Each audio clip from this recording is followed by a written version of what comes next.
നാട്ടുകാർ ജീവിക്കാൻ സമ്മതിക്കത്തില്ല. ഇപ്പൊ തന്നെ നാട്ടുകാരെ ഒരുപാട് പരാതികളുണ്ട്. ഒരു പ്രശ്നം. ഇപ്പൊ ആദ്യം ആഹാരം കഴിക്കുന്നു.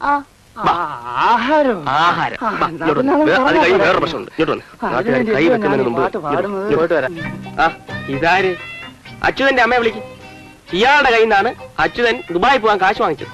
ഇതുവരെ ചോദിക്കാതിരുന്നത് പറഞ്ഞ ദിവസം എന്റെ കാശ് തരുമെന്ന് വിചാരിച്ചിട്ടാ. മര്യാദയ്ക്ക് എന്റെ കാശ് തരുന്നോ അതോ ഞാൻ വേറെ വല്ല വഴി നോക്കണോ? പോയി ചോദിക്കേ. എങ്ങനെ? അല്ല വേണ്ട വേണ്ടെന്ന് വിചാരിച്ചാൽ സമ്മതിക്കല്ലോ. ആരാ അവിടെ ഒച്ചെടുക്കുന്നത്?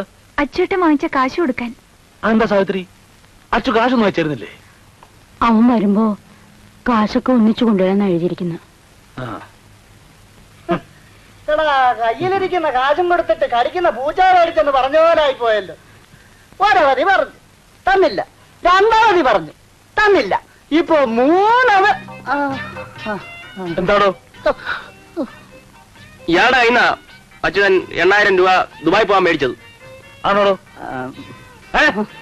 മുഖത്ത് നോക്കി പറയണോ? മനുഷ്യരായ അങ്ങോട്ട് മനുഷ്യരായാല് പറഞ്ഞ വാക്കിന് കുറച്ചൊക്കെ വില വേണം. താൻ ഞങ്ങളെ കൊച്ചാക്കാൻ നോക്കൊന്നും വേണ്ട. അയാളെ ഒരു 8000 ഉലുവ. ബസ് മുതലാളി KP തങ്കപ്പൻ നായരാ ഞാൻ. വൈകുന്നേരത്തെ വീട്ടിലേക്ക് വന്നേര്. തന്റെ കാശ് വന്നേക്കാം.